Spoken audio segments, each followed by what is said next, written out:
Bom dia a todos. Nós gostaríamos de compartilhar a palavra de Deus hoje no Antigo Testamento, no livro do profeta Amós, logo depois do profeta Joel. Livro do profeta Amós, capítulo 5, final do capítulo 5, verso 21, entrando no capítulo 6 até o verso 8. Amós 5, 21 até 6, 8.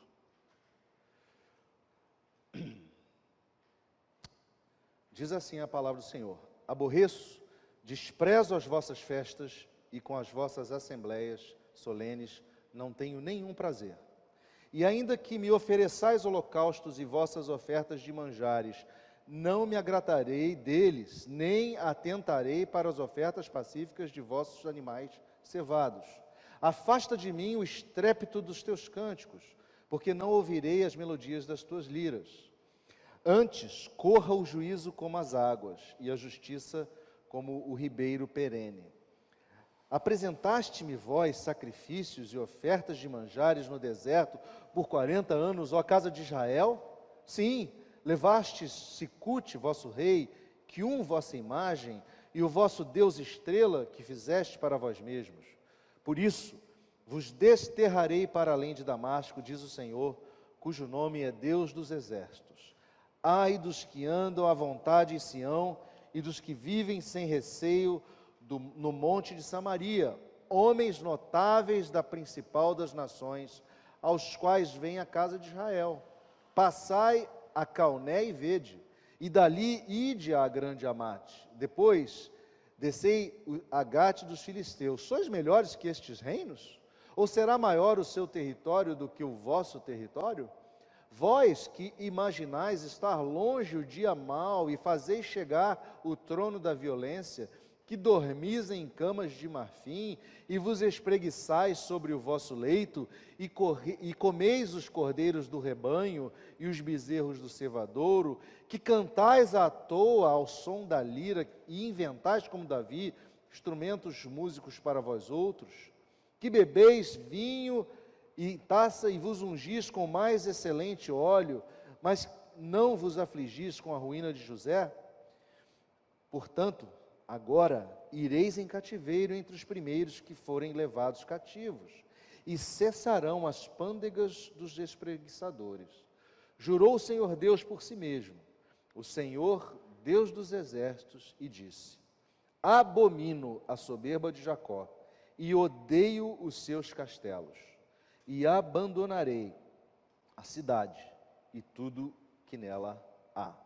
Palavra do Senhor. Vamos orar pedindo a Deus sua iluminação e graça. Senhor, neste momento em que vamos meditar na Tua Palavra, queremos pedir que o Senhor possa nos iluminar o coração e pela Tua graça nos fazer entender a Tua vontade, o Teu propósito, a Tua direção nesta manhã.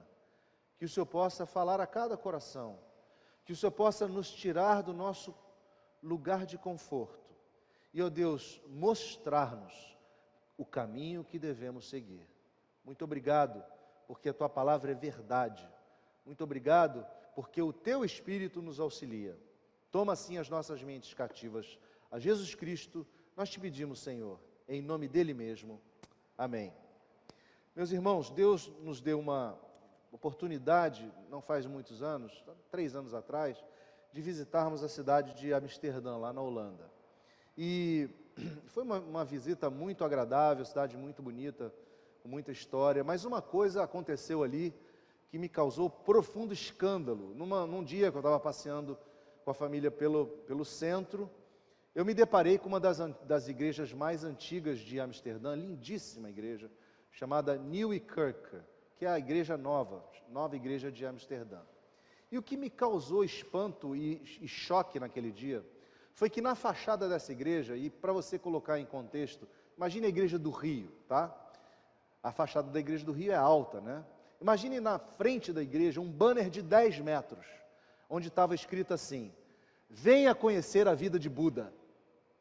Venha conhecer a vida de Buda. Meus irmãos, aquilo me causou um choque tão grande, com uma igreja que tem uma história, essa igreja que é uma igreja que foi construída no século XV, ela foi de fato a igreja construída pela Igreja Católica, a mando do bispo de Utrecht, mas ela se tornou, logo com a Reforma, uma igreja reformada, uma igreja que levou a fé reformada. Essa igreja foi destruída 2 vezes por incêndios, ela atravessou períodos de guerra durante o momento conturbado da Reforma.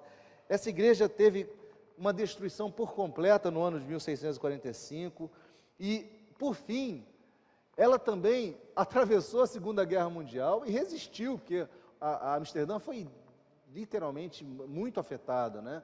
E ela resistiu aquilo tudo. Mas teve uma coisa que essa igreja não resistiu. Ela sucumbiu à frieza espiritual. Essa igreja não resistiu à frieza espiritual. E de 1959 a 1980, a Igreja Reformada da Holanda resolveu transformar o interior dessa igreja, talvez para renová-la, né, fazer aquelas reformas necessárias, e essa reforma ficou caríssima, a ponto da igreja da Holanda dizer: eu não consigo pagar essa conta, e terminar por transferir a propriedade dessa igreja para a Fundação Cultural de Amsterdã. E a partir daí, essa igreja então se transformou num local de evento e de exposições. E ela deixou de ser o lugar costumeiro do culto ao Senhor. Ela passou a ser utilizada apenas pela realeza, na coroação e nos casamentos reais. Irmãos, nós sabemos, pela história, que tanto a Holanda quanto a Europa passaram por um longo processo de secularização da fé cristã, até um abandono total das raízes do Evangelho. E na época que a Holanda virou o século XIX para o século XX, a Holanda, Amsterdã, a Holanda, né, na realidade, era um país calvinista. O primeiro-ministro era pastor calvinista, reformado. 60% da população se dizia protestante. Hoje, mais de 50% da população não reconhece nenhuma fé. Apenas 15% se dizem protestantes. Ou seja, houve um esfriamento que aconteceu acompanhado do abandono da ética de Calvino, da ética calvinista. A liberdade tão conquistada por aquele povo passou a dar lugar à carne, e a carne entronizou o eu, e levou aquela sociedade à libertinagem. Eu fiquei chocado ao ler a notícia 2 anos, 3 anos atrás, 2 anos e meio atrás, de que o Parque Vondelpark, que é o principal, um dos principais, que tem visita de 10 milhões de pessoas por ano, tornou-se um lugar público autorizado para sexo ao ar livre. A prostituição, as drogas são absolutamente corriqueiras naquele contexto.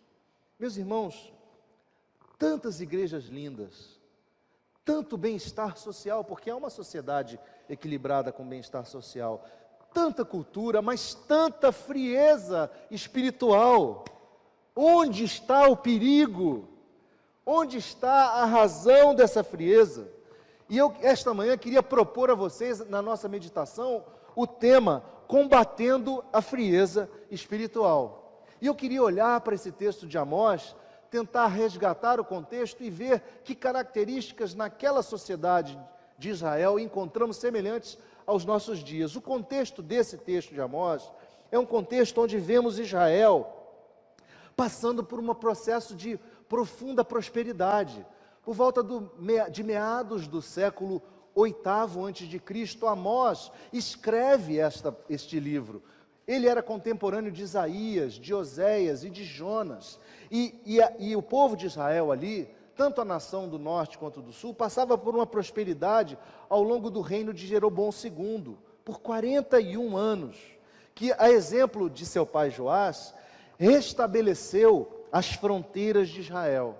E disse que essa paz conquistada por Israel pode ter sido fruto da conversão dos assírios em Nínive, pela pregação de Jonas. Então houve um momento de tranquilidade. Acontece que esse período também foi acompanhado de alguma coisa muito triste. Foi acompanhado de muita perversão moral, onde aquele povo do reino do sul de Judá desprezava o Senhor, o povo do reino do norte pervertia, segundo as Escrituras, o caminho dos mansos. Os pais e os filhos coabitavam com a mesma mulher, os juízes se vendiam por uma sandália. Ou seja, um contexto extremo de afastamento total do Deus vivo. Nesse contexto, Amós tem em mente a relação de Israel com Deus, que era uma relação pactual que vinha desde o pacto dos patriarcas. E ele olhava para Israel e ele exortava Israel. Ele lembrava a Israel que Israel tinha sido escolhida por Deus. Lá no capítulo 3, verso 2, ele diz que Israel, dentre todas as famílias da terra, havia sido escolhida por Javé. E, portanto, esse afastamento espiritual que Israel vivia era algo que evocava o juízo de Deus.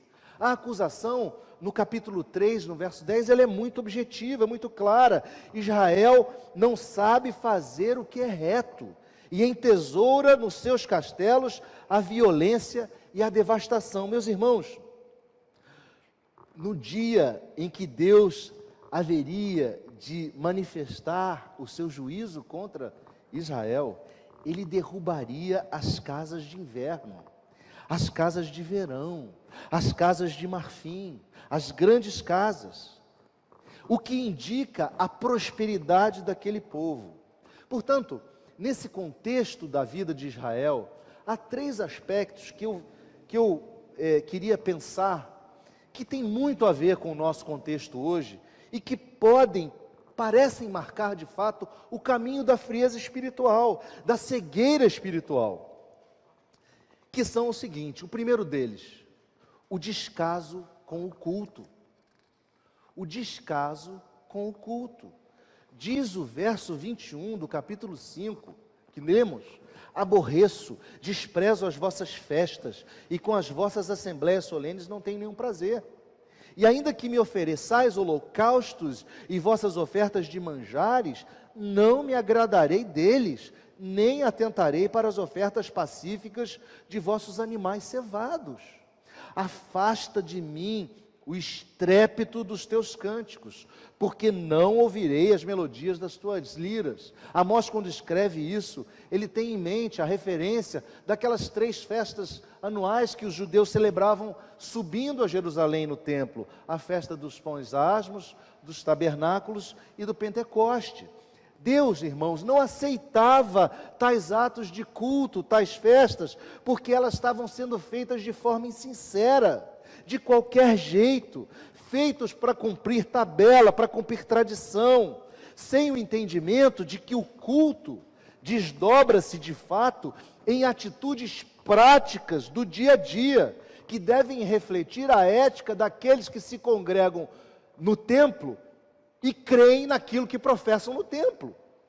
O culto precisa se desdobrar em atitudes. Veja que no capítulo 1 do profeta Isaías, ele exorta o povo de Israel, dizendo no verso 10: ouvi a palavra do Senhor, vós príncipes de Sodoma, prestai ouvidos à lei do nosso Deus, vós povo de Gomorra, de que me serve a mim a multidão de vossos sacrifícios, diz o Senhor.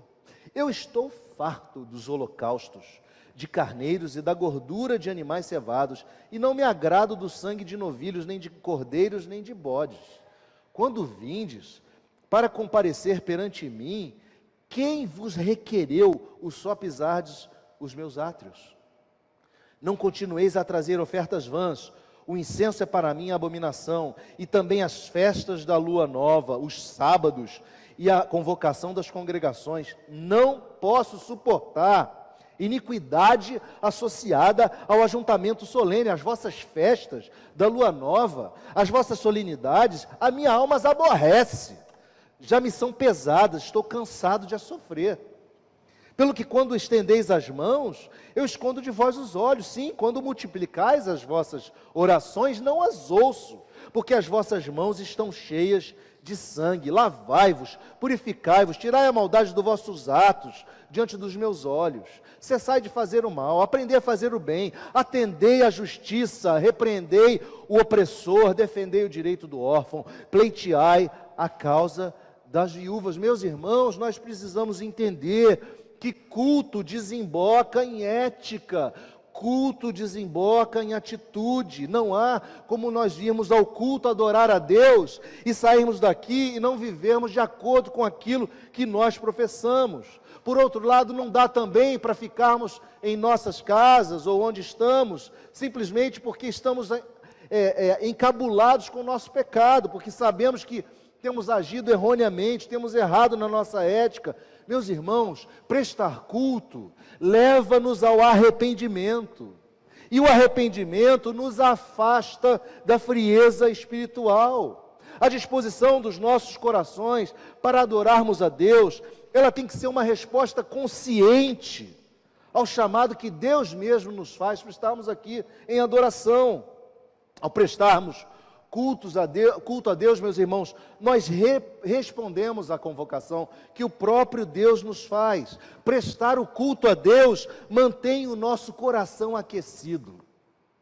O escritor aos Hebreus já nos exortava, dizendo: não deixei-vos de congregar, como é costume de alguns. Parece que Israel vivia essa síndrome do problema de culto com Deus, porque passaram-se 300 anos e Malaquias fala do mesmo problema, exortava do mesmo jeito. Lá em Malaquias 1, Malaquias diz: mas vós o profanais, o nome de Deus, quando dizeis: a mesa do Senhor é imunda, e o que nela se oferece, isto é, a sua comida, é desprezível, e dizeis ainda: que canseira, né? E desprezais, diz o Senhor dos Exércitos, vós ofereceis o dilacerado, o coxo, o enfermo, assim fazeis oferta. Aceitaria eu isso da vossa mão, diz o Senhor? Pois maldito seja o enganador, que tendo um animal sadio no seu rebanho, promete e oferece ao Senhor um defeituoso, porque eu sou grande rei, diz o Senhor dos Exércitos, o meu nome é terrível entre as nações. Meus irmãos, o zelo com o culto a Deus vem de corações que entendem o sacrifício de Jesus Cristo na cruz e ecoam a voz dizendo: eis-me aqui, e trazem de si o melhor, traz de si o melhor, traz o seu coração, traz a sua mente, traz o seu corpo por inteiro, traz os seus bens, os seus talentos. Prestar culto a Deus nos mantém aquecidos. Permitir que o nosso coração trate o culto como algo comum nos faz muito mal. Nós começamos a participar do culto, e isso a pandemia infelizmente nos levou a fazer, de forma virtual, e vamos lentamente esfriando a nossa relação, porque aquela relação com a tela que está do outro lado, e você que está em casa e não pôde vir hoje, fique atento, porque a nossa experiência de prestar culto em casa é muito mais difícil do que estando aqui. Nós ficamos muito dispersos, mas nós estamos prestando o mesmo culto. Nós precisamos estar presentes de corpo e alma, né? Meus irmãos, o culto é algo extraordinário, não é algo ordinário. É algo extraordinário, porque aqui nós ouvimos a doce voz do Espírito Santo. Aqui nós sentimos a doce presença do Cristo ressurreto. Não é interessante, não é curioso o fato de que com frequência a gente pode até dizer assim: eis-me aqui, quando alguém convida para uma festa, para um passeio, uma diversão, né, um almoço, um jantar, ou um evento qualquer, mas nós temos dificuldade de dizer para Deus: eis-me aqui. Eu estou aqui, vim aqui para te adorar, para te adorar e para ter relação contigo, para ter um relacionamento contigo, para ouvir a sua voz. Meus irmãos, Jesus nos ensinou, falando através da mulher samaritana, que o Pai procura adoradores que o adorem em espírito e em verdade. A nossa adoração tem que ser verdadeira, né? A nossa presença aqui tem que ser completa, integral, e isso torna-se um antídoto contra a frieza. Mas há um outro aspecto daquela vida de Israel, e que eu imagino que aconteceu com a Holanda, e que acontece conosco: a paixão pelo bem-estar. Israel vivia um momento de grande prosperidade. O texto mostra várias evidências. o verso 4 e o verso 6, veja lá, o verso 4 do capítulo 6 diz assim, que dormis em camas de marfim, e vos espreguiçais sobre o vosso leito, e comeis os cordeiros do rebanho, e os bezerros do cevadouro, que bebeis vinho em taças, e vos ungis com o mais excelente óleo, mas não vos afligis com a ruína de José. Meus irmãos, como a prosperidade joga contra a nossa relação com Deus, como a prosperidade nos leva a uma frieza muitas vezes. Israel se garantia nos homens notáveis que ela tinha no seu meio, se gabava da sua capacidade e da sua inteligência. Israel, ela estava alheia à sua ruína espiritual, ela estava embriagada com os prazeres do vinho, das festas e do seu conforto. O salmista, no Salmo 62, verso 10, nos diz assim: se as vossas riquezas prosperam, não ponhais nela o coração. Se as vossas riquezas prosperam, não ponhais nela o coração. Moisés, no seu cântico, já dizia do comportamento de Israel, lá em Deuteronômio 32:15, quando Deus diz, mas engordando-se o meu amado, falando de Israel, deu coices, engordou-se, engrossou-se, ficou nédio e abandonou a Deus que o fez, desprezou a rocha da sua salvação. Meus irmãos, o profeta Isaías, quando profetizou, mais ou menos nos tempos de Amós, também no capítulo 3, fala da vaidade das mulheres de Israel, que essas mulheres andavam com enfeites pendentes, em anéis nos tornozelos, touca, cabelo frisado, bracelete, véus esvoaçantes. Isso é Isaías escrevendo, turbantes, cadeiazinhas para os passos, cintas, caixinhas de perfumes, e ele diz assim: será que em lugar de perfume haverá podridão, e por cinta corda, em lugar de encrespadura de cabelo, calvície, e em lugar da veste suntuosa, cilício,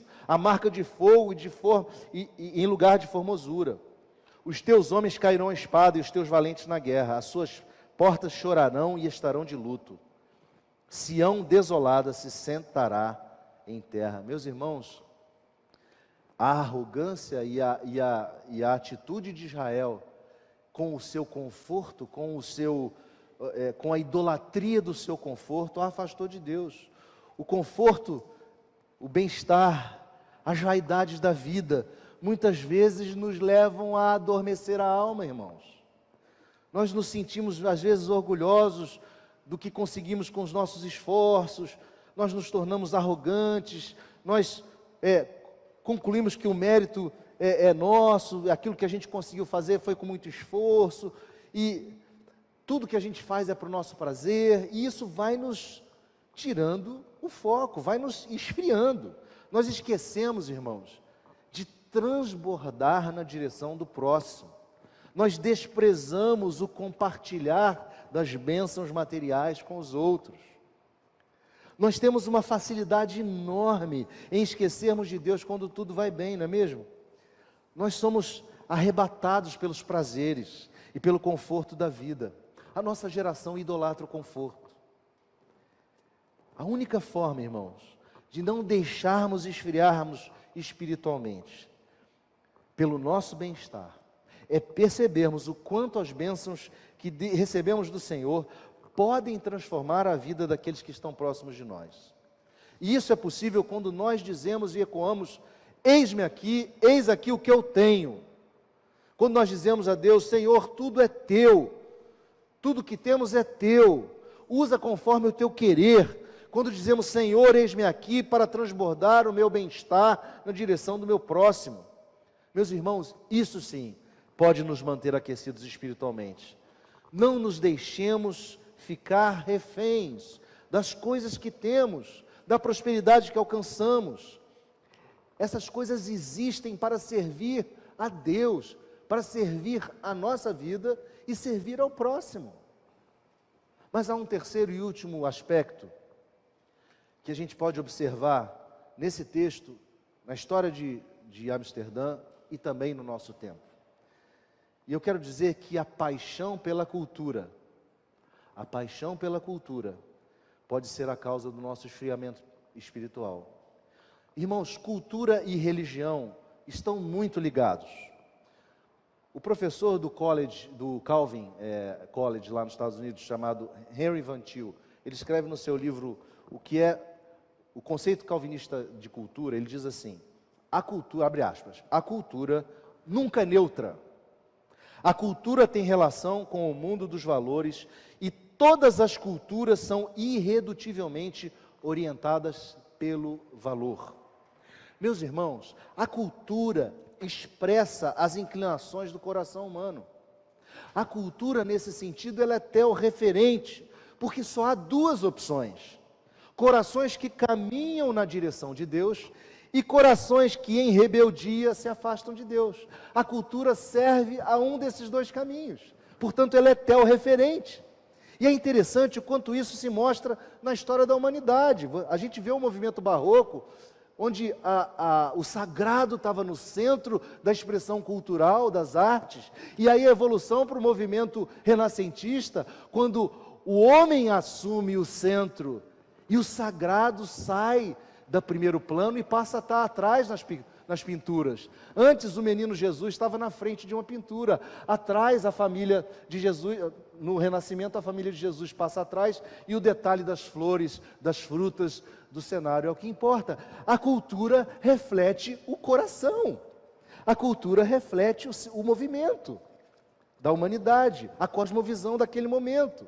Israel, ao longo desse período pré-exílico, deixou-se influenciar em demasiado pelas nações que estavam ao seu redor. Isaías exortou a Israel. No capítulo 2, Isaías diz explicitamente: pois tu, Senhor, desamparaste o teu povo, a casa de Jacó. Por quê? Porque eles se encheram de corrupção do Oriente, e são agoureiros como os filisteus, e se associam com os filhos dos estranhos. A sua terra está cheia de prata e de ouro, e não tem conta dos seus tesouros. Também está cheia de cavalos, e os seus carros não têm fim. Também está cheia a sua terra de ídolos. Adoram a obra das suas mãos, aquilo que os seus próprios dedos fizeram. Com isso, a gente se abate, e o homem se avilta. Portanto, não lhes perdoarás. Pouco mais de 100 anos depois, Jeremias, no capítulo 10 do seu livro, exortava a ouvir a palavra do Senhor, que o Senhor vos fala a vós outros, ó casa de Israel. Assim diz o Senhor: não aprendais o caminho dos gentios, nem vos espanteis com os sinais dos céus, porque eles, os gentios, se atemorizam, porque os costumes dos povos são vaidade. Esse texto de Amós que lemos no capítulo 5, diz que eles cantavam à toa ao som da lira, e inventavam, como Davi, instrumentos musicais para eles mesmos. Meus irmãos, a cultura serve o espírito da época, ela orbita, no nosso caso, ao redor do hedonismo, do sexismo, do egocentrismo, do paganismo e de tantos outros ismos. Ter paixão pela cultura, sem discernirmos o espírito da cultura, nos leva para longe de Deus. Nós deixamos nos influenciar por esses valores que são propostas e que lentamente vão fazendo da nossa fé algo menor, até nos transformarmos num bloco de gelo, até esfriarmos por completo. Nós corremos o risco de mudar a nossa cosmovisão pela influência da cultura. Meus irmãos, com toda a honestidade, eu amo música, eu gosto de todo tipo de música, mas infelizmente, e eu vou falar isso é uma questão pessoal, o funk faz um desserviço, porque ele, enquanto expressão da cultura muito interessante, ele é carregado de letras que desvalorizam a mulher, que só falam de perversidades. O funk vivido na nossa sociedade, desculpem, é lixo. Nós precisamos resgatar o funk. Meus irmãos, essa é a nossa função, a nossa inserção na sociedade, é para que a nossa vida e cosmovisão resgatem a cultura. Se nós abraçarmos a cultura tal qual ela é, ela vai nos afastar dos nossos valores. Nós precisamos dizer: Senhor, eis-me aqui para servir de agente transformador da cultura. O cristão tem que se inserir na cultura, é fundamental, porque só assim ele vai poder expressar na cultura os valores do bem, ele vai só assim poder espelhar na cultura os valores do reino.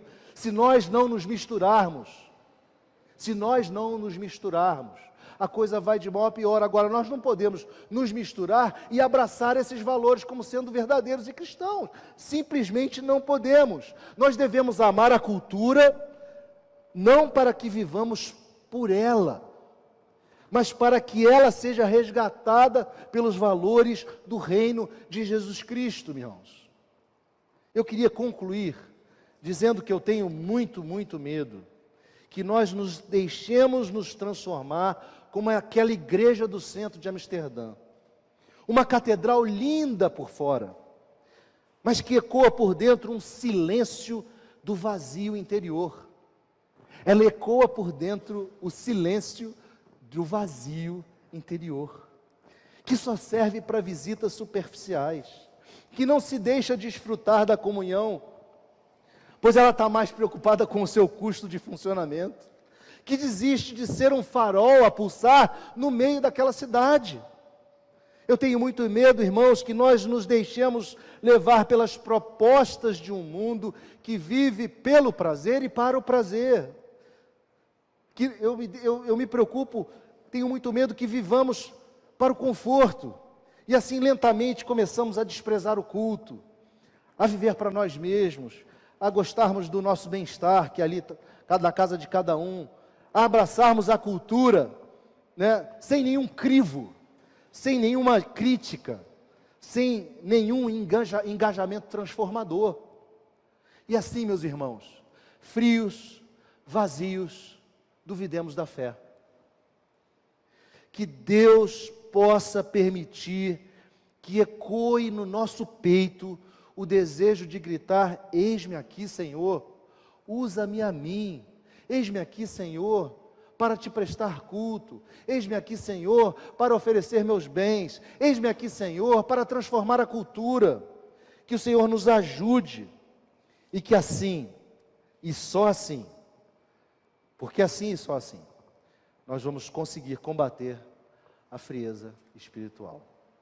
Que Deus nos ajude, irmãos, a tomarmos posição e a reagirmos à frieza espiritual. Não se engane, ela está por aí, e ela tem pego muita gente, ela tem levado muita gente. Que nós não sejamos essas pessoas levadas pela frieza. Amém?